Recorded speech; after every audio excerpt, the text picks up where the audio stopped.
2019 est une année essentielle pour Peugeot qui nous présente deux véhicules à gros volume. En début d'année, il y a eu la 208. Voici maintenant venue la seconde génération de 2008. Caradisiac vous le présente en détail.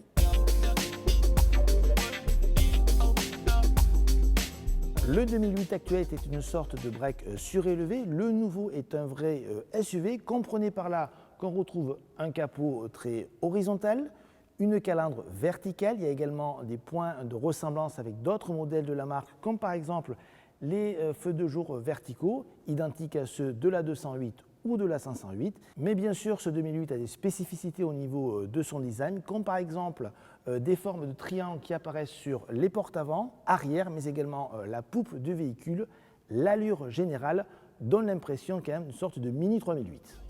Côté mensuration, le nouveau Peugeot 2008 mesure 4,30 m, c'est 14 cm de plus que la précédente génération. Accroissement également de l'appartement à 2,60 m, soit 5 cm de plus qu'auparavant. Ce Peugeot 2008 mettra également l'accent sur le bicolorisme avec un toit noir accessible uniquement sur les finitions hautes et un montant C et sérigraphié. On retrouve la planche de bord de la toute dernière Peugeot 208 avec la nouvelle génération d'iCockpit qui se compose toujours du petit volant. Vous avez une instrumentation 100% numérique, mais celle-ci est 3D, c'est une première dans la catégorie. Et vous avez également un écran multimédia qui peut atteindre 10 pouces. La présentation est toujours aussi agréable, que ce soit visuellement ou au niveau qualitatif. Il faut noter enfin que Peugeot a travaillé les aspects pratiques avec notamment un rangement en bas de console centrale qui peut accueillir le téléphone à la fois pour charger ou juste pour le positionner.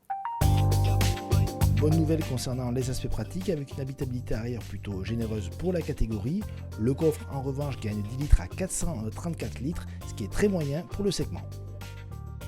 Les équipements du Peugeot 2008 seront identiques à celui de la 208 à deux différences près. La présence d'un toit ouvrant panoramique mais également de la sonorisation focale. A noter également que côté sécurité, ce Peugeot 2008 bénéficiera du même niveau, du même soin que la Peugeot 508 avec par exemple une conduite semi-autonome de niveau 2.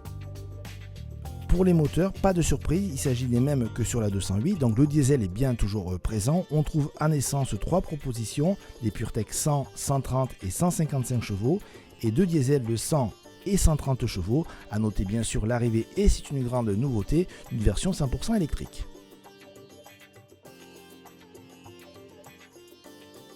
Avec son allure de 3008 en réduction, sa planche de bord identique à celle de la 208 avec son instrumentation numérique 3D inédite, ses aspects pratiques améliorés et son inédite version 100% électrique, le Peugeot 2008 a toutes les cartes en main pour s'imposer comme la référence de la catégorie.